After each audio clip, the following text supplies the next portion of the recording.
በአብ ልጅነትን በክርስቶስ ደግሞ ክርስቲያን በመንፈስ ቅዱስ ደግሞ መንፈሳውያን የሆናችሁ አስፈሪው የእግዚአብሔር ጉባኤ እንዴት አላላችሁ?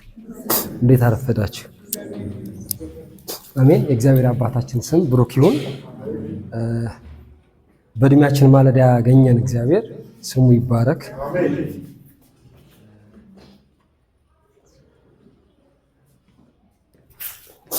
መዝሙሩ እየተዘመረ ትንሽ እየተገረምኩ ነበርና እንደኛ እግዚአብሔር የረዳው ሰው ማንም የለም። እንደኛ እግዚአብሔር ያገዘው ሰው ማንም አይመጣም እና ለስሙ ክብር ምስጋና ይሁን። የእግዚአብሔር እርዳታ ይገርመኛል። ከትላንት ወዲያ አንድ ወዳጄ አንዳንድ የሳይንስ ሰዎች አንድ ህልምን ወደ ቪዲዮ የሚቀይር የሆነ ጥናት እየሰሩ ነው።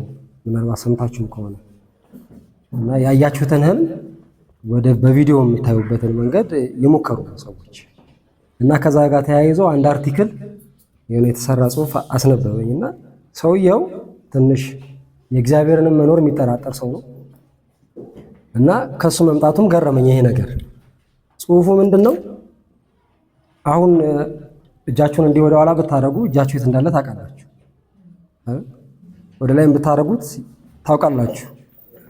ስትተኙ ግን አታውቁም። ያንን ነገር እጃችሁ የት እንዳለም አታውቁም። አንገታችሁም ታጥፎ ሊሆን ይችላል፣ አታውቁም። እግራችሁ የት እንዳለም አታውቁም። ግን ጠዋት ላይ ሲነጋ ወደ ማወቅ ትመጣላችሁ አይደል?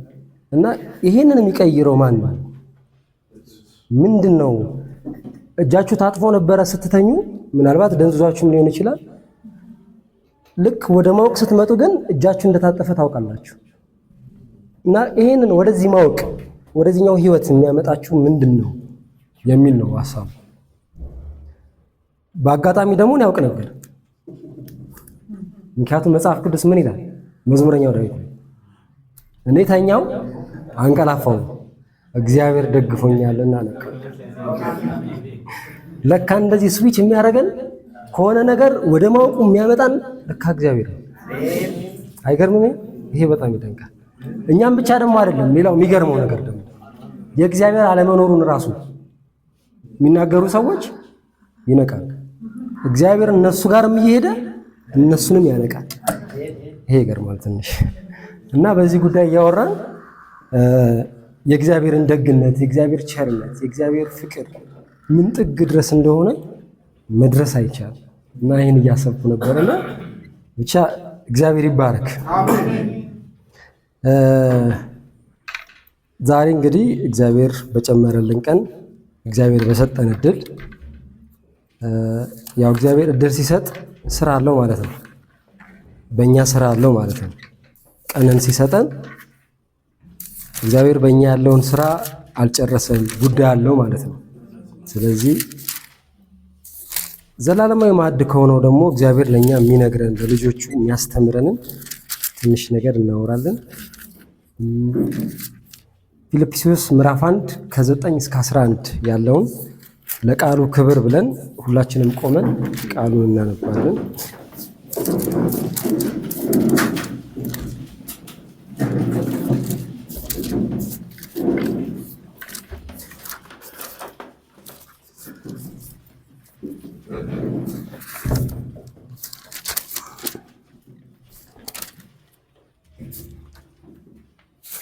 ፊልጵስዩስ 1 ከምዕራፍ 9 እስከ 11 ጊዜ ያለው።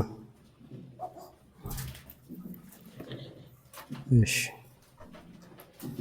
ለእግዚአብሔርም ክብርና ምስጋና ከኢየሱስ ክርስቶስ የሚገኝ የጽድቅ ፍሬ ሞልቶባችሁ ለክርስቶስ ቀን ተዘጋጅታችሁ ቅኖችና አለነውር እንድትሆኑ የሚሻለውን ነገር ፈትናችሁ ትወዱ ዘንድ ፍቅራችሁ በእውቀትና በማስተዋል ሁሉ ከፊት ይልቅ እያደገ እንዲበዛ ይህንን እጸልያለሁ ይላል።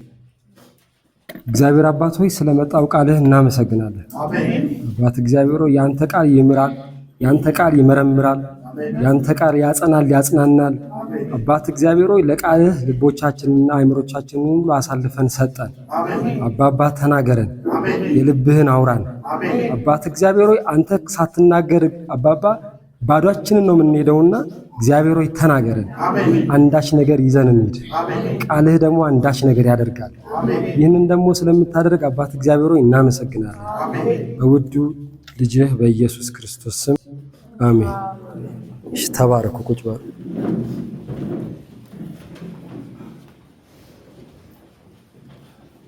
ይሄ ያነበብነው ክፍል አሁን ጳውሎስ ለፊልጵስዩስ ሲጽፍ ያው አንዳንድ ጊዜ ብዙዎቻችን ጸልዩልን ብለን እናውቃለን። ጸልዩልን ስንል ያ ጉዳይ በጣም አሳስቦናል ማለት ነው። በጣም አሳስቦናል ወይ ደግሞ ያ ነገር መሆኑ ለህይወታችን እጅግ በጣም አስፈላጊ ነው ማለት ነው እንጂ ዝም ብለን ሰውን ጸልዩልን አንልም። ጸልዩልን ስንል ጉዳዩ መንፈሳዊ ወይም ደግሞ መለኮታዊ ጣልቃ ገብነት ያስፈልገዋል ማለት ነው። ይህንን ነገር ተረድተን ነው ሰውን ጸልዩልን ማለት ነገሩኛ የምንፈታው ስላልሆነ እግዚአብሔር ጣልቃ እንዲገባ ለሰዎች ጸልዩልን ብለን ከጉዳዩ ከፍተኛነት አስጨናቂነትና ወሳኝነት የተነሳ ሰዎችን ጸልዩልን ብለን እንጠይቃለን። አንድ ሰው ግን መጥቶ በዚህ ጉዳይ ጸልይላችኋለሁ ካላችሁ ይህ ነገር ቀጥታ ከመንፈስ ቅዱስ ነው። በተለይ ደግሞ እንደ ጳውሎስ አይነት ሰው በዚህ ጉዳይ ጸልይላችኋለሁ ካለ ነገርየው በጣም ወሳኝ ነው ማለት ነው እና ደግሞ የመንፈስ ቅዱስ ንግግር ነው ማለት ነው። ስለዚህ እጸልይላችኋለሁ እለምንላችኋለሁ ሲል ጳውሎስ በሌላ አማርኛ እያለ ያለው በእነዚህ ጉዳዮች ላይ በጣም ትኩረት አድርጉ እያለ ነው ማለት ነው። በጣም ወሳኝ ነው፣ እነዚህ ጉዳዮች ላይ ትኩረት አድርጉ እያለ ነው ማለት ነው። እንዳጋጣሚ ሆኖ ደግሞ ይህንን መልእክት የፊልጵስዩስ መልእክትን ሲጽፍ በእስር ቤት ሆኖ ነው የጻፈው እና በሮም እስር ቤት ታስሮ እንግዲህ ሮም እስር ቤት ውስጥ ሆኖ ምናልባት ጳውሎስ የህይወቱ የመጨረሻ ጊዜ ነው ብሎ እያሰበ ይሆን። ነገር ግን በፊልጵስዩስ ላሉ ሰዎች ይህንን ነገር መንገር እፈልጋለሁ፣ ምናልባት ልሞት እኮ ይችል ይሆናል ብሎ ይሆናል ይህን መልእክት የጻፈው። ስለዚህ በዚህ ነጥብ እጸልይላችኋለሁ ሲላቸው እነዚህ ጉዳዮች እጅግ በጣም ለህይወታችሁ አስፈላጊ ናቸው እያለ ነው ማለት። ስለዚህ እጸልይላችኋለሁ፣ በክርስቶስ ፍቅር እለምናችኋለሁ እያለ የተናገረባቸው ቦታዎች ላይ በጣም ትኩረት መስጠት አለብን ማለት ነው። ምክንያቱም ጳውሎስ ከመንፈስ ቅዱስ የተነሳ የጉዳዩ አሳሳቢነት ተረድቶ ነው ይህንን ነገር እየተናገረ ያለው እና ይህንን በዝርዝር ነው የምናየው። በምን ጉዳይ ላይ ነው ጳውሎስ እጸልይላችኋለሁ እያለ ያለው? ደሞስ አሁን ላለነው ለኛ ጳውሎስ የሚጸልየው ጸሎት ምንድነው? ጥቅሙ ለኛ የሚሰጠን ደሞስ ምንድን ላይ ነው ትኩረት ማድረግ ያለብን የሚለውን ነው የምናየው። ከዛ በፊት ግን ያው በስነ አፈታት ሕግ አንድ መልእክት ሲጻፍ መልእክቱ የተጻፈበት ቦታ ጊዜና የመልእክቱ ሐሳብ ወይም ጸሐፊው ሲጽፈው ያሰበው ነገር ምን አስበው ነው የጻፈው የሚለውን ነገር ማግኘት መልእክቱን ለመረዳት ጥሩ አማራጭ ነው ተብሎ ይታሰባል። በተለይ ደግሞ ጳውሎስ አንድን መልእክት ሲጽፍ ዝም ብሎ አይደለም የሚጽፈው። ዝም ብሎ ከመሬት ተነስቶ እስቲ ልጻፍላችሁ አይደለም የሚለው። በሰዓቱ ብዙ ስለዛ ከተማ ወይም ስለዛ ሀገር መረጃ ይሰማል፣ ይጸልያል። ከመንፈስ ቅዱስ ጋር ተማክሮ ነው መልእክቱን የሚጽፈው። ስለዚህ አገሪቷ በተለይ ፊልጵስዩስ ከተማ የነበረችበትን ሁኔታ ማወቅ የመልእክቱን ሐሳብ ለመረዳት በጣም ይጠቅማል። በሰዓቱ ፊልጵስዩስ በሮም ቅኝ ግዛት ስር የነበረችበት ጊዜ ነው። በሮም ቅኝ ግዛት ስር ሆና ትንሽ ከሌሎቹ ከተሞች የሚለየው ብዙ ጊዜ በቅኝ ስትገዛ ለምሳሌ ኢየሩሳሌምንም ማየት እንችላለን። እስራኤል በቅኝ ስትገዛ ቅኝ ግዛት ነው የምትባለው። የፊልጵስዩስ ግን ለየት የሚያደርገው ቅኝ ግዛት ብቻ ሳይሆን የሮም አንዱ ከተማ እንድትሆን ተደርጓል። እና አንድ ፊልጵስያዊ ሰው የፊልጵስዩስ ሰው ነኝ አይደለም የሚለው ሮማዊ ነኝ ማለት ሲቲዝንሺፕ የሚባል ነገርም ተሰጥቷቸዋል ለፊልጵስዩስ። በተለይ ካለችበት ጂኦግራፊካል ካለችበት ቦታና በተፈጥሮ ማዕድንም ደግሞ እንዲሁም የንግድም ደግሞ መስመር ስለሆነች ፊልጵስዩስ በተለይ ክርስትናው ደግሞ ወደ አውሮፓውያን የሄደበት መስመር የፊልጵስዩስ ከተማ ነች። ወሳኝ ነች በጣም እና የሮም ዜግነት ተሰጥቷቸዋል ለህዝቡ በሙሉ እና በጣም ይመኩ ነበር ደግሞ በዚህ በሰዓቱ ሮማዊ መሆን ማለት ምናልባት በአሁን ሰዓት ላይ እንጃ አሜሪካዊ መሆን ማለት ሚዛው እሱ ነው። ስለዚህ በዛ ሰዓት ሮማዊ ነኝ ማለት በጣም የሚያስመካ እና ሌላም ነገር የሚያስብል ሮማዊ ነኝ ማለት። ያው ጳውሎስ በመልእክቱም አንድ ፍርድ ፊት ላይ ቆሞ ይጠቀም የነበረው ሲስተም ይሄ ነበር። እኔ እኮ ሮማዊ ነኝ ይል ነበር። ምክንያቱም ሮማዊ መሆን ዝም ብሎ ተራ ዜግነት አይደለም በሰዓቱ በጣም ትልቅ ዜግነት ነው። ሰው ሁሉ የሚመኘው ዜግነት ነው። እና እነዚህ ፊልጵስዩስ የሮማዊ ዜግነት ስለተሰጣቸው በጣም ይኮሩ ነበር በዚህ። እና ምዕራፍ 3 ላይ ስትሄዱ እኛ እኮ ሀገራችን በሰማይ ነው ይላቸዋል ጳውሎስ። ምክንያቱም ሰዎቹ በጣም ነው የሚመኩት በዚህ በዜግነታቸው። እኛ እኮ ሮማዊ ነን ይላሉ። እና ይሄ በጣም እንትን አለባቸው፣ ኩራት አለባቸው፣ የዚህ ኩራት። ይህን ደግሞ ይሰማል ጳውሎስ።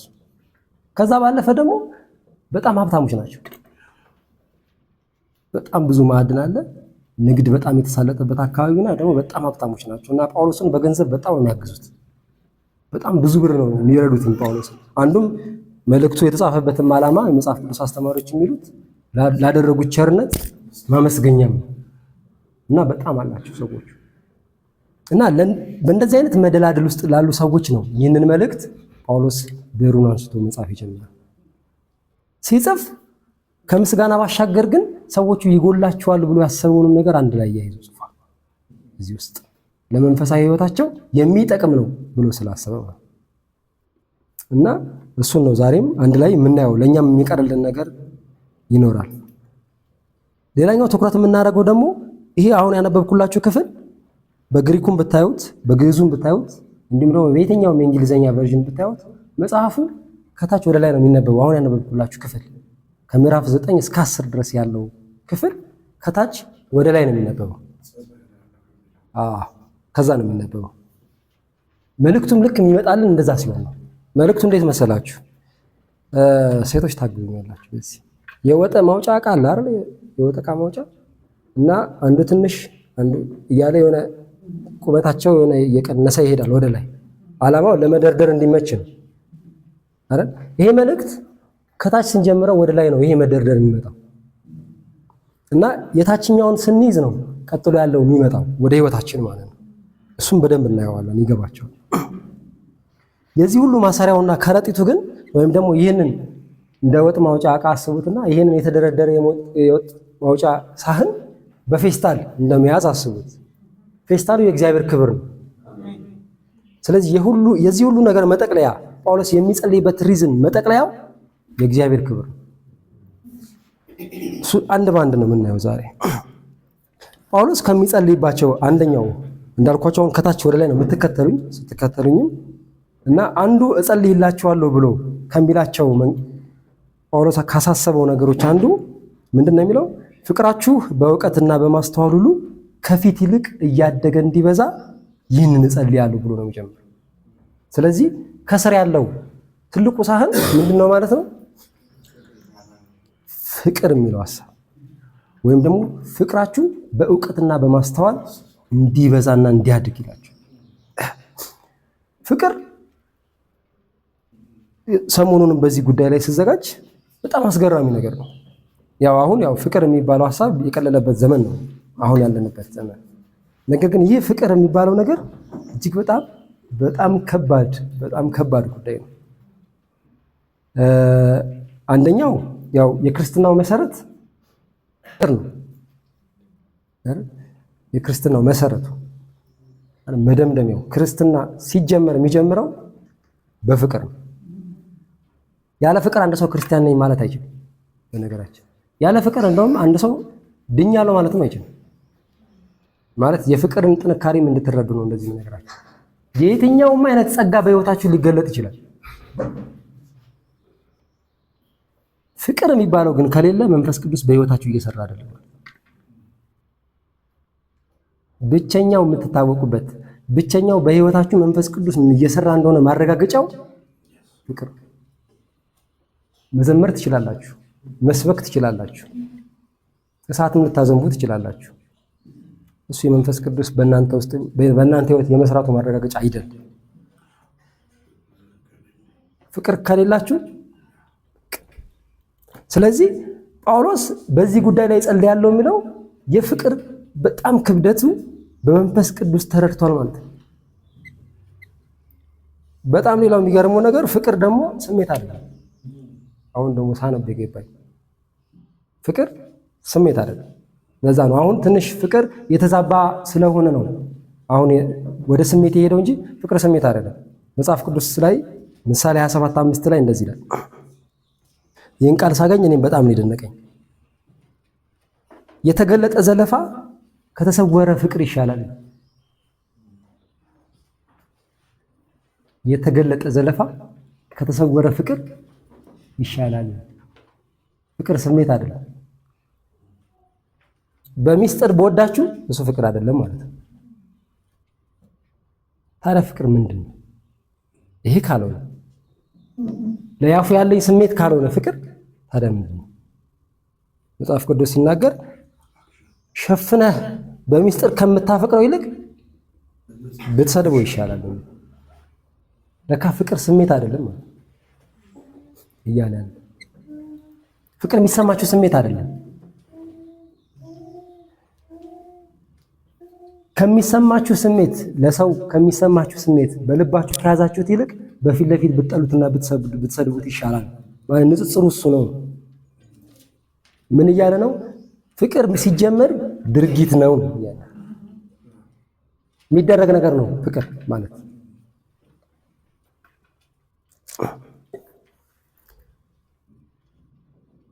የቤተ ክርስቲያን አባት አለ፣ በአማርኛ ስሙን ላገኘው አልቻልኩም። ቅዱስ ማክሲሞስ ተናዛዡ የሚባል እና ደስ የሚል ነገር ጽፏል። ፍቅርን በሚመለከት ምን ይላል? አንድ ሰው ይላል ያለ ማቋረጥና ያለ ነቀፋ መጸለይ ከፈለገ ያፍቅር ይላል። ፍቅር ነው ከእግዚአብሔር ጋር አንድ የሚያደርገው። ያኔ ይጸልያል። ይሄ ቀጥታ ከየትኛው የመጽሐፍ ቅዱስ ክፍል ጋር ይገናኛል? ጸሎት ከመጸለያችሁ በፊት በእግዚአብሔር ፊት ከመሆናችሁ በፊት ወይም ደግሞ መስዋዕት ለእግዚአብሔር ከማቅረባችሁ በፊት መስዋዕታችሁን አስቀምጡና ወንድማችሁ ጋር ሂዱ መጀመሪያ። ይሄ ማለት ያለ ፍቅር ከእግዚአብሔር ጋር ራሱ መገናኘት ማውራት አይቻልም። ስለዚህ ፍቅር የመጀመሪያው ጉዳይ የሚደረግ ነገር ነው፣ የሚሰማ ስሜት አለ። ስለዚህ ስለ አንድ ሰው ፍቅር ስናስብ ወይም ስለ ወንድሞች ፍቅር ስናስብ አይምሯችን ውስጥ መምጣት ያለበት ስለሚደረግ ድርጊት ማሰብ ያለ ስሜት አይደለም። እናስበው የሚገለጥ ነው ማለት ነው። ያ እንደዛም ሲሆን ነው ፍቅር የማይሰይጥ ነው። ፍቅር ይሰይጥናል በባህሪው በነገራችን ስሜት ከሆነ ማለት ነው። ነገር ግን መሰይጠን የማይችለው ፍቅር የሚደረግ ድርጊት ሲሆን፣ ሌላኛው ባህሪው ደግሞ ፍቅር የሚያድግ ነው። በልባችን ውስጥ ያለው ፍቅር እያደገ ካልሆነ ያ ፍቅር አይደለም። ቼክ ማድረግ አለብን። ደግሞ ፍቅር በባህሪው የሚያድግ ነው። ይሄ የፍቅር ተፈጥሮ ነው። ስለዚህ ፍቅር አለን የለንም የምንለው አንዱ የምንለካበት መንገድ እያደገ ነው ወይ ይሄ ፍቅር ብለን ቼክ ማድረግ አለብን። እዛው መቅረት አይችልም። ለምሳሌ ክርስቶስን ስናገኝ የነበረን ፍቅር አሁን ላይ ካለን መጨመር አለበት። ያ የፍቅር ባህሪ የክርስቶስን ሕይወት ካያችሁ በክርስቶስ አገልግሎት ዕለት ዕለት ወደሱ የሚመጡ ሰዎች በጣም ይበዙ ነበር። ይሰፋል ማለት ነው። ፍቅር የሚያድግ ነገር ነው ማለት ነው። ፍቅር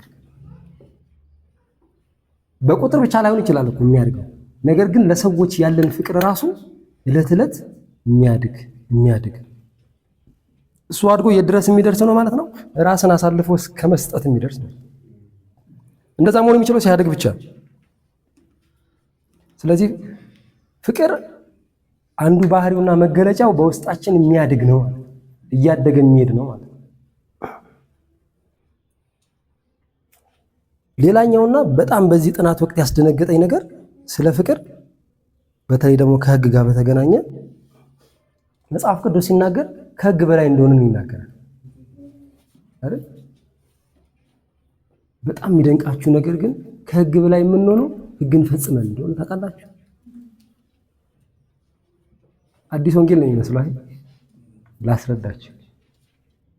አንድ 10ኛ ክፍል ላይ የነበረ ሰው እስከ 10 በላይ የሚሆነው ምን ሲያደርግ 10ን ሲያልፍ ነው። እያንዳንዳችንም ከሕግ በላይ የምንሆነው ሕግን ስንፈጽም ብቻ። ላንብብላችሁ ሮሜ 13 ከምዕራፍ 8 ጀምሮ ማለት በክርስቶስ የተሰራው ስራ አለ። ክርስቶስ በሄደባቸው መንገዶች ሁሉ የትኛውም አማኝ ስለሚሄድ ነው ይሄንን የምነግራችሁ። ለምሳሌ ክርስቶስ በምድር እያለ መስቀልን ተሸክሟል አይደል? እኛም መስቀልን እንሸከማለን በዛው መንገድ። ክርስቶስ ተሰቅሏል፣ እኛም እንሰቀላለን በዛ መንገድ። ክርስቶስ ሞቷል፣ እኛም እንሞታለን። ክርስቶስ ተነስቷል፣ እኛም እንነሳለን አይደል? በዚህ መንገድ ነው ክርስቶስ ሕግን ልፈጽም መጣው ሲል እኛም ሕግን ፈጽመን ነው ከሕግ በላይ የምንሆነው። እዩ እርስ በእርሳችሁ ከመዋደድ በቀር ለማንም ዕዳ አይኑርባችሁ። ሌላውን የሚወድ ሕግን ፈጽሞታልና። አታመንዝር፣ አትግደል፣ አትስረቅ፣ በውሸት አትመስክር፣ አትመኝ የሚለው ከሌላይቱ ትእዛዝ ሁሉ ጋር በዚህ ባልንጀራን እንደ ራስህ ውደድ በሚል ቃል ተጠቃልሏል። ፍቅር ለባልንጀራው ክፉ አያደርግም። ስለዚህ ፍቅር የሕግ ፍጻሜ ነው። ስለዚህ ሕግን ፈጽማችሁ ነው ከሕግ በላይ የምትሆኑት። ሕግን የምትፈጽሙበት መንገድ ደግሞ ፍቅር ይባላል። ወንድሙን የሚወድ ሕግን ሁሉ ይፈጽማል ማለት ነው። ገብቷችሁ? ይሄ አማኙን የሚመለከትና የአማኙን ስራ የአማኙን በዚህ በመለኮታዊ ስራ መሳተፍን የሚመለከት ጉዳይ ነው እያወራቸው ያለው ጳውሎስ። እና እኔ ሕግን ፈጽሜያለሁ አይደል? እናንተ ደግሞ ሕግን ትፈጽሙና ነው ከሕግ በላይ የምትሆኑት ነው። ከሕግ በላይ ደግሞ ለመሆን ከፈለጋችሁ መጀመሪያ አስቀድማችሁ የምትወድ መሆን አለባችሁ። የሚወድ ሰው የሚያፈቅር ሰው ከሕግ በላይ ነው የሚሆነው አውቶማቲካሊ ነው። ሕግን ይፈጽማል ማለት ነው። ይሄ ሞር ምዕራባውያን ከተጠቁበት ይሄ የእምነት እንቅስቃሴ የሚያፋታ ትምህርት ነው። ምን ማለት ነው? ነገሮች በእምነት ሲሆኑ በዛ ውስጥ ደግሞ የአማኝ ሱታፌ ደግሞ አለ። ክርስትና ክርስቶስ ለእናንተ ባደረገው ተጀምሮ እናንተ ደግሞ ለእርሱ በምታደርጉት ነው የሚቀጥለው።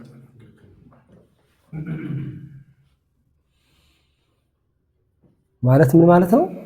ይሄ ልጅ አባት ከልጁ የሚጠብቀው ነገር ነው። ወይም ደግሞ እግዚአብሔር እናንተ ልጆቹ እንድትሆኑለት ወደሚፈልገው ማንነት የሚያመጣችሁ ማለት ነው። ያንን ደግሞ የምትሰሩት ደግሞ እናንተ ናችሁ ነው እያለ ያለው ጳውሎስ። እሱም ሕግን በመፈጸም ሕግን የምትፈጽሙበት መንገድ ደግሞ በፍቅር ነው አላቸው። ስለዚህ ፍቅር ሌላኛው ሕግ የምንፈጽምበት መንገድ ነው ማለት ነው። ሕግን ፈጽመን ከሕግ በላይ የምንሆንበት ሂደት ነው ማለት ነው። ስለዚህ አንድ ሰው አመንኩ ሲል አይደለም ከሕግ በላይ የሚሆነው፣ አፈቀርኩ ሲል ነው ከሕግ በላይ የሚሆነው። ገብቷችኋል? ስለዚህ ከሕግ በላይ የምንሆንበት መንገድ አንዱ ፍቅር ይባላል። ምክንያቱም ፍቅር የሕግ ሁሉ ፍጻሜ ስለሆነ። ከዛ ቁጥር 11 ላይ ከእንቅልፍ የምትነሱበት ሰዓት አሁን እንደደረሰ ዘመኑን ወቁ። ካመንበት ጊዜ ይልቅ መዳናችን ዛሬ ወደኛ ቀርቧልና፣ ሌሊቱ አልፏል፣ ቀኑም ቀርቧል። እንግዲህ የጨለማውን ስራ አወጥተን የብርሃንን ጋሻ ጦር እንልበስ። ይህ ሁሉ የሚካሄደው በፍቅር። ስለዚህ ፍቅርን ሕግን የምንፈጽምበትና ከሕግ በላይ የምንሆንበት መንገድ አንዱ ፍቅር ነው። ያፈቀረ ሰው ነው ሕግን የሚፈጽመው። እሺ፣ ሌላኛው ጳውሎስ የሚነግራቸው ምንድነው? ይህ ፍቅር ይላቸዋል ዝም ብሎ የሚመጣ ደግሞ ሳይሆን እንደ አማኝና እንደ ባለ አእምሮ በማስተዋልና በመረዳት መታገዝ አለበት ይላቸዋል። ያ ማለት ፍቅር የሚባለው ነገር እውቀት ያስፈልገዋል እያላቸው ምን ማለት ነው? ምንድነው የምንረዳው? ምንድነው የምናስተውለው? አንደኛ የምናስተውለውና የምንረዳው እግዚአብሔር የሚወደውንና የማይወደውን ለይተን ነው የምንወደው። መጽሐፍ ቅዱስ የሚያዘን ሰውን ሁሉ እንድንወድ እንጂ ሁሉንም ነገር እንድንወድ አይደለም። ስለዚህ የሚፈተሽ ነገር አለ ማለት ነው። ገብቷችሁ? የሚፈተሽ ነገር አለ። ተፈትሾ ነው የሚወደደው፣ በማስተዋል ነው የሚወደደው። ይሄ የማይሰራው ለሰው ሲሆን ጠላትን ውደድ የሚለው ህግ ለሰው። ሌላኛው ነገሮች በሙሉ ግን ይላቸዋል በመረዳትና በማስተዋል ፍቅራችሁ እንዲበዛ ይላቸዋል ጳውሎስ። ማስተዋላችንና መረዳታችን እግዚአብሔር ከሚወደውና ከሚጠላው ነገር ደግሞ እንደ ልጅ ለምሳሌ እኔ አባቴ ጠዋት ተነስቶ መጀመሪያ እንደሚያደርግ አውቃለሁ። የማይወደውን ምግብ አውቃለሁ፣ የሚወደውን ምግብ አውቃለሁ፣ የማይወደውን ባህሪ አውቃለሁ። እሱ እኮ እንደዚያ አይወድም ብዬ በድፍረት መናገር ይችላል። ሌላ ሰው ግን ማንም ሰው መናገር አይችልም እዚህ ቤት ውስጥ። ምክንያቱም አባቴ አውቀዋለሁ፣ ባህሪውን አውቃለሁ፣ የሚወደውን አውቃለሁ፣ የማይወደውን አውቃለሁ። እያንዳንዲቷ ድርጊት ኢቨን የሚለብሰውን ልብስ፣ የሚወደውን ከለር፣ የሚለብሰውን አለባበስ በደንብ ነው ጠንቅቄ የማውቀው። ልክ እንደዚሁ ይላችኋል ለእግዚአብሔር ልጆች ከተባላችሁ እግዚአብሔር የሚወደውና የማይወደውን እየፈተናችሁ በማስተዋል ፍቅራችሁ ይብዛ ይላችኋል። አባታችሁ እስከተባለ እግዚአብሔር ድረስ የአባታችሁን ባህሪ ጠንቅቃችሁ ማወቅ አለባችሁ ይላችኋል። አባታችሁ የማይወደውን ነገር መለየት አለባችሁ ይላችኋል። ይሄ ደግሞ የልጅ ስራ ነው። ይሄ አባት የሚወደውና የማይወደውን ነገር መለየት የልጅ ስራ ነው።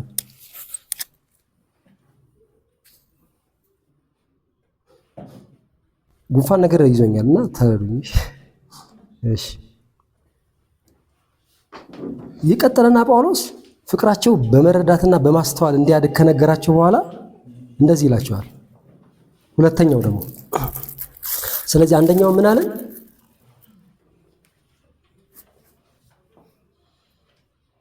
በእውቀትና በማስተዋል ሁሉ ከፊት ይልቅ እያደገና እንዲበዛ አይደል? በእውቀትና በማስተዋል ሁሉ ከፊት ይልቅ ፍቅራችሁ እያደገ እንዲበዛ ይላቸውና ሁለተኛ የሚሻለውን ነገር ደግሞ ፈትናችሁ ትወዱ ዘንድ ይላል። ሁለተኛ ጳውሎስ የሚጸልይበት ጉዳይ ደግሞ የሚሻለውን ነገር ፈትናችሁ ውደዱ ይላቸው። ለዚህኛው ጥሩ ማሳያ የሆነው በተለይ የሚወደድ ነገር መፈተሽ እንዳለበትና እንደሌለበት ሁለተኛ ሳሙኤል 13 ላይ ያወጣው ሰው ቀድሞ ማንበብ ይችላል። ሁለተኛ ሳሙኤል 13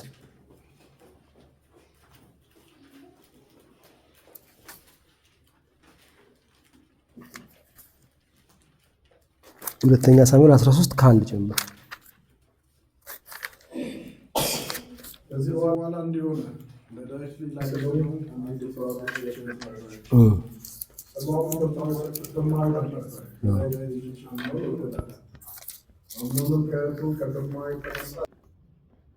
ይህ ሰውዬ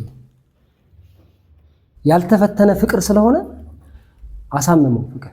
ከዛ ቀጥሎ እና ታሪኩን ብቻ ባጭሩ ምንድነው? አምኖን የማይገባውን የወደደ ሰው ምሳሌ ነው።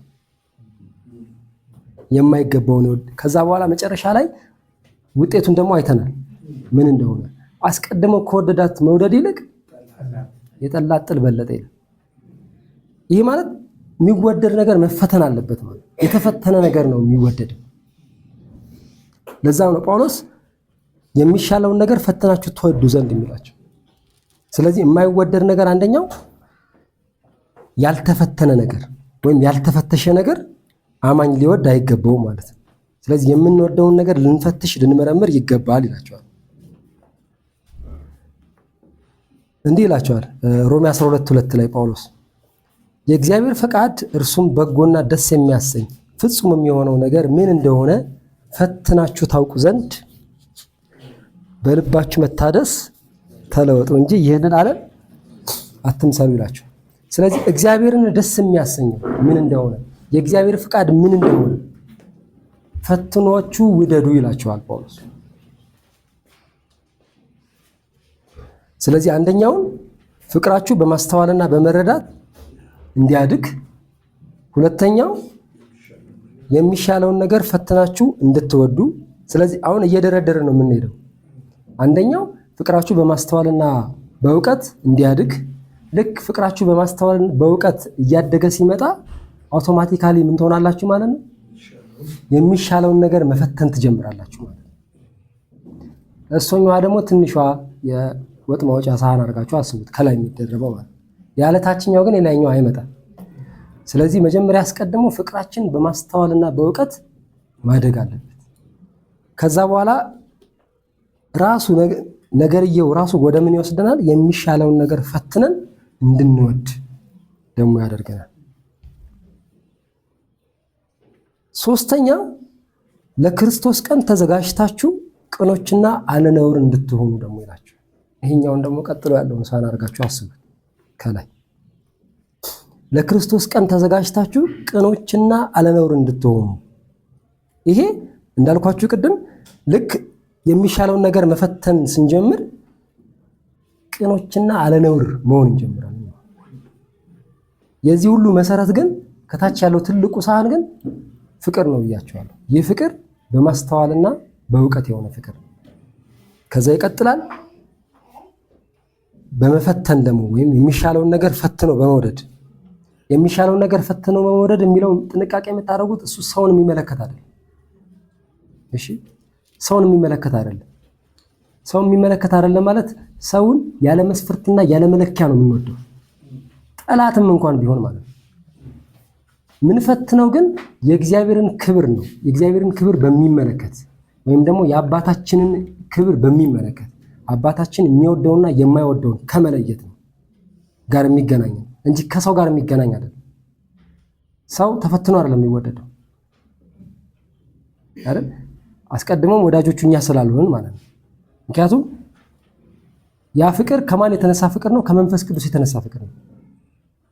ነገር ግን የምንፈትነውና የምንፈትሸው የእግዚአብሔርን ክብር ከሚያመጣ ነገር ጋር፣ እግዚአብሔር ከሚወደው ነገር ጋር፣ እግዚአብሔር ከማይወደው ነገር ጋር ፈትነን ነው የምንወደው። ሁሉ ተፈቅዶልኛልና ሁሉን አደርጋለሁ አይቻልም። ባሪያ እንደዚህ አይነት መብት የለውም። ባሪያ መብቱ የጌታው፣ ባሪያ የተገዛ ነው በገንዘብ። እናንተ ደግሞ በክቡር በክርስቶስ ደም የተገዛችሁ ባሪያዎች ናችሁ። ስለዚህ መብቱ የጌታችሁ ነው እንጂ የእናንተ አይደለም። በዛ ውስጥ ያለ ነፃነት ነው እኛ የምንቀዳጀው፣ ለክርስቶስ ባሪያ በመሆን ያለ ነፃነት። ስለዚህ የምንፈትነው ያ ጌታችን እኛ ባሪያ እስከሆነን ድረስ ያ ጌታችን የሚወደውና የማይወደው ነገር ነው ለይተን የምንወደው ማለት ነው እንጂ ሰዎችን የሚመለከት አይደለም። ይህ ሲመጣ መፈተን ስንጀምር እግዚአብሔር የማይወደውን ነገር መጥላት ስንጀምር፣ እግዚአብሔር የሚወደውን ነገር መውደድ ስንጀምር ቅኖችና አለነውር መሆን እንጀምራለን ማለት ነው። ይሄ ቅኖችና አለነውር የሚለው ነውርነትን የሚያመለክተው አንደኛ አስቀድሞ ለእግዚአብሔር ነው። በእግዚአብሔር ፊት አለነውር መሆንን ነው የሚያመለክተው አይደል? በእግዚአብሔር ፊት አለነውር መሆንን። ይህ አለነውር መሆን የሚገርማችሁ ኤፌሶን ላይ ሲጻፍ አስቀድሞ እግዚአብሔር በክርስቶስ ውስጥ ዓለም ከመፈጠሩ በፊት እኛን ሲያየን እኛን ያየበት መንገድ አለነውር ነው። አሁን የኛ ስራ እግዚአብሔር ከዘመናት በፊት እኛን ባየን ልክ መገኘት ነው። አሁን ላይ እንደዚህ ይላል፣ በክርስቶስ በሰማያዊ ስፍራ በመንፈሳዊ በረከት ሁሉ እየባረከን የጌታችን የኢየሱስ ክርስቶስ አምላክና አባት ይባረክ።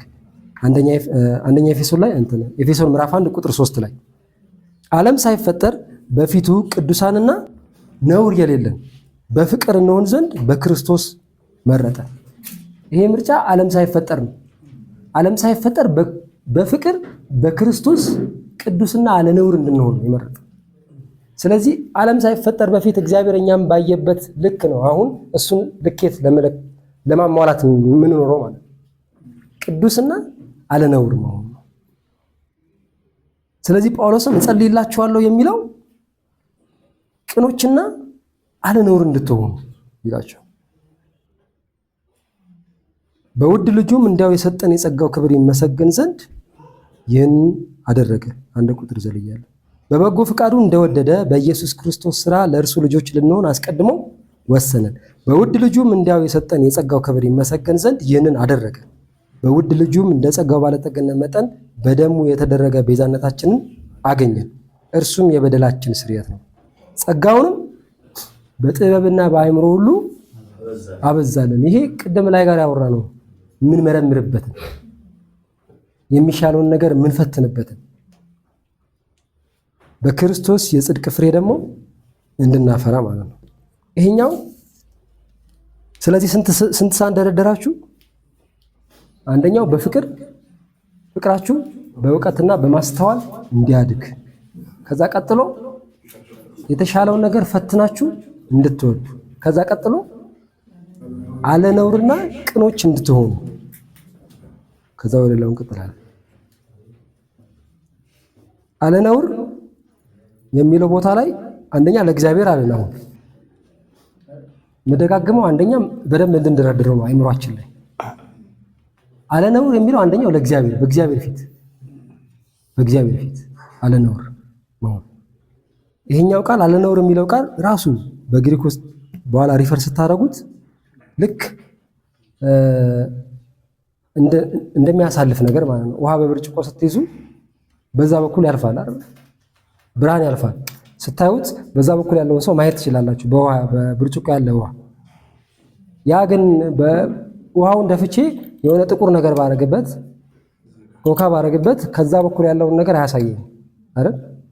ይሄኛው አለነውር የሚለውም ቃል የሚያመለክተው እሱ ነው። ልክ እግዚአብሔር ብድግ ሲያደርገን አለነውር የምንሆንበትን ገብታችኋል? በእግዚአብሔር ፊት አለነውር የምንሆንበት። ከዛ ሌላኛው በሰው ፊት አለነውር የምንሆንበት። ከዛ ሶስተኛው ደግሞ በራሳችን ፊት ደግሞ አለነውር ማለት ራሳችንን የምንወቅስበት ነገር እንዳይገኝ ማለት ነው። ስለዚህ ከእግዚአብሔር አንጻር አለነውር እንድንሆን፣ ከሰው አንጻር ደግሞ አለነውር እንድንሆን። ያው ይሄ ከሰዎች ሁሉ ጋር ቢቻላችሁስ በሰላም ነው። ምክንያቱም የእናንተን ሕይወት የሚመለከት ሰው ስላለ፣ ስለዚህ በሰው ፊት አለነውር የምትሆኑበትን። ከዛ ሶስተኛ በራሳችሁ ፊት ደግሞ ራሳችሁ የምትወቅሱበት ነገር እንዳይገኝ አለነውር የምትሆኑበት። ስለዚህ በብርሃን በክርስቶስ ፊት ስትቆሙ አለነውር የምትሆኑበትን እና ቅኖች እንድትሆኑ ይህንን ነገር እጸልያለሁ ይላቸው። ከዛ አራተኛው ሳህን በክርስቶስ ደግሞ የጽድቅ ፍሬ እንድናፈራ ደግሞ ይላቸው። በዚህ ይህን ቃል በሚመለከት ሳይ በጣም የገረመኝ ነገር አለማፍራት አይቻልም። የትኛውም ሰው አለማፍራት አይችልም። አማኝ የሚሆን አይሆን ፍሬ አለ፣ ፍሬው ግን ይለያል። ስለዚህ አልደክምም አላፈራም ብትሉ ራሱ ታፈራላችሁ። እሱ ራሱ አንድ ፍሬ ነው። ስለዚህ የማያፈራ ሰው የለም። ፍሬው ጣፋጭ ነው ወይስ ቆምጣጣ ነው ወይ ምናምን የሚለው ግን ይለያል። የሚጠቅም ነው ወይ የሚለው ግን ይለያል። ስለዚህ አለማፍራት አይቻልም። ስለዚህ ብዙ ፍሬዎች እስከዛሬ ድረስ አሉን ማለት ነው። ስለዚህ ካሁን በኋላ እንድንጠነቀቅ ጳውሎስ የሚያዘን ምንድን ነው? ፍሬ መፍራቱ አይቀርም፣ እናንተ ግን የጽድቅን ፍሬ እንድታፈሩ ይላችሁ። ስለዚህ አለማፍራት አይቻልም። በክርስቶስ የጽድቅን ፍሬ እንድታፈሩ ደግሞ ብሎ ይነግራቸዋል። ስለዚህ ይሄኛው ደግሞ አራተኛው ሳህን ነው ማለት ነው። ስለዚህ አንደኛ ምን አለን? እውቀታችን በእውቀትና በማስተዋል እንዲሆን አይደል?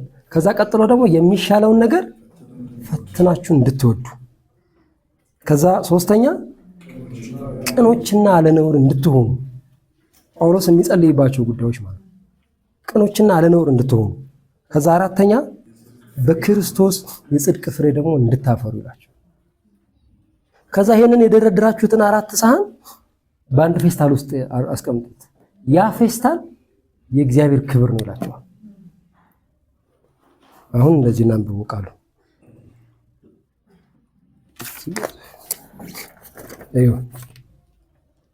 አስቀድሞ ሲጀምር እንደዚህ ይላል፣ ለእግዚአብሔርም ክብርና ምስጋና ከኢየሱስ ክርስቶስ የሚገኝ የጽድቅ ፍሬ ሞልቶባችሁ ለክርስቶስ ቀን ተዘጋጅታችሁ ቅኖችና አለነውር እንድትሆኑ የሚሻለውን ነገር ፈትናችሁ ትወዱ ዘንድ ፍቅራችሁ በእውቀትና በማስተዋል ሁሉ ከፊት ይልቅ እያደገ እንዲበዛ ይህንን እጸልያለሁ።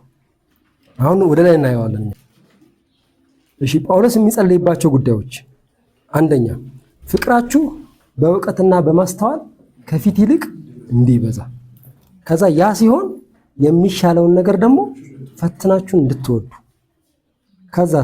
ከዛ ደግሞ ለክርስቶስ ቀን ተዘጋጅታችሁ ቅኖችና አለነውር እንድትሆኑ፣ ከዛ ደግሞ የጽድቅን ፍሬ ሞልቶባችሁ መጨረሻ ላይ ይህ ሁሉ የሚሆነው ለእግዚአብሔር ክብርና ምስጋና ነው ይላቸዋል። ስለዚህ አስቀድሞ የጽድቅ ፍሬ ከመሞላት በፊት፣ አስቀድሞ ቅንና አለነውር ከመሆን በፊት፣ አስቀድሞ የሚሻለውን ነገር ከመፈተናችሁ በፊት ፍቅራችሁ በእውቀትና በማስተዋል ግን መብዛት አለበት። ቀደም እንዳወራችሁ ይህ ፍቅር የሚባለው ነገር እጅግ በጣም አደገኛ ነገር ነው።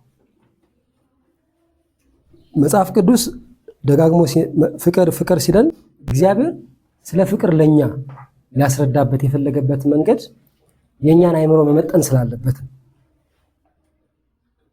ነገር ግን ይህ ፍቅር ከራሱ ከመንፈስ ቅዱስ የሚነሳ ፍቅር እንጂ አማኝ ከመሆናችን በፊትና ወደ ክርስቶስ ከመምጣታችን በፊት እኮ እንወዳለን አይደል? እናፈቅራለን። እሱኛው ፍቅር አይደለም እግዚአብሔር የሚያወራው።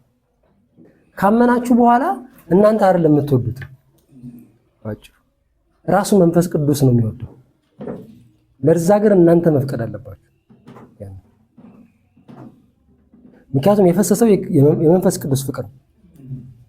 በዛ በመንፈስ ቅዱስ ፍቅር ነው ሰዎችን የምንወደው። ይህ ደግሞ የአዲስ ኪዳን እንደ ኮንክሪት የሚታይ ትእዛዝ ነው። 22 ከ34 ጀምሮ ያለው እንደዚህ ይላል። ፈሪሳውያንም ሰዱቃውያንን ዝም እንዳሰኛቸው በዙም ጊዜ አብረው ተሰበሰቡ። ከነርሱም አንድ ሕግ አዋቂ ሊፈትነው፣ ይህ ሰው የሕግ መምህር የሕግ አዋቂ ነው። መምህር ሆይ ከሕግ ማንኛይቱ ትእዛዝ ታላቅ ናት ብሎ ጠየቀው። ኢየሱስም እንዲህ አለው፣ ጌታ አምላክህን በፍጹም ልብህ፣ በፍጹም ነፍስህም፣ በፍጹም ሐሳብህም ውደድ። ታላቂቱና ፊተኛይቱ ትእዛዝ ይህች ናት አለ። ሁለተኛይቱም ይህችን ትመስላለች፣ እርሷም ባልንጀራህን እንደ ነፍስህ ውደድ የምትል ናት አለ። በእነዚህ በሁለቱ ትእዛዝ ሕጉም ሁሉ ነቢያቱም ሁሉ ተሰቅለዋል። ይህ ማለት ይህን ትእዛዝ የሚሰጣቸው ኢየሱስ ይሄ ትንሽ ይለያል ከሕግ ይለያል። ይሄ ትእዛዝ ከሕግ የሚለየው ሕግና ትእዛዝ በባህሪያቸው ስለሚለያዩ፣ ሕግና ትእዛዝ በባህሪያቸው የሚለያዩት እንዴት ነው? ሕግ እስካላደረጋችሁ ድረስ አይመለከታችሁ። ለምሳሌ አትስረቅ የሚል ሕግ አለ። እስካልሰረቃችሁ ድረስ አይመለከታችሁ። አትግደል የሚል አለ። እስካልገደላችሁ ድረስ አይመለከታችሁ። ትእዛዝ ሲሆን ግን ትእዛዝ ነው፣ የማድረግ ትእዛዝ ነው። አድርግ ነው እየተባልክ ያለ ትእዛዝ ነው። ይሄ ገብታችኋል? ኢየሱስ ፐርሰናሊ መጥቶ ያኔ በሲና ተራራ ላይ ሕግን የሰጣቸው እርሱ አሁን በአካል መጥቶ ፐርሰናሊ ትእዛዝ ነው እየሰጣቸው ያለ። ትእዛዝ ግን እያንዳንዱን ሰው የሚመለከት ነው። ይህም ትእዛዝ ምንድን ነው ይላቸዋል? አንደኛው በሰማይ ያለውን እርሱን በፍጹም ልብህ፣ በፍጹም ነፍስህ፣ በፍጹም ሐሳብህ ውደድ። ከዛ ሁለተኛው ባልንጀራህን ደግሞ እንደ ራስህ አድርገህ ውደድ። ይሄ በፍጹም ነፍስ፣ በፍጹም ሐሳብ፣ በፍጹም ልብ የሚወደደው እሱ ነው። ወንድና ባልንጀራ ደግሞ የሚወደደው እንደ ራስ። ያ ማለት ምን እያላቸው ነው? ነገርየው ተግባራዊ ነው፣ ስሜት አይደለም፣ ተግባራዊ ነው። እንደ ራስህ ውደድ ማለት ለምሳሌ ያፉን ላቅፈው ብሄድ ከማቀፌ በፊት ራሴን እንደማቀፍ እንዳስብ። ስለዚህ የማቅፈው ያፌትን አይደለም፣ የማቅፈው ራሴን ነው። ምስመው እሱን አይደለም፣ ምስመው ራሴን ነው። ስለዚህ በሚያስፈልገው ሁሉ በሱ የምገኘው ለራሴ ነው። ያንን ማድረግ ለእኔ ነው ድርጊቱን የማደርገው ነው። እንደ ራስህ ማለት እሱ ማለት በእያንዳንዱ ድርጊት ላይ ለራስህ እንደምታደርገው አስበህ ነው ለሰው ለባልንጀራ የምታደርገው። ከዛ እንደዚህ አሉ። ፈሪሳውያንም ተሰብስበው ሳሉ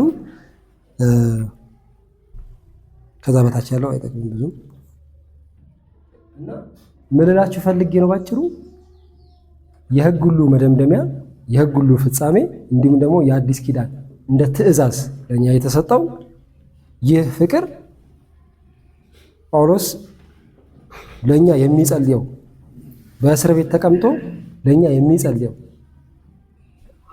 አማኞች ምን እንዲሆኑ ትፈልጋለህ ቢባል እኔ እንዲሆኑልኝ የምፈልገው ብሎ እነዚህን 4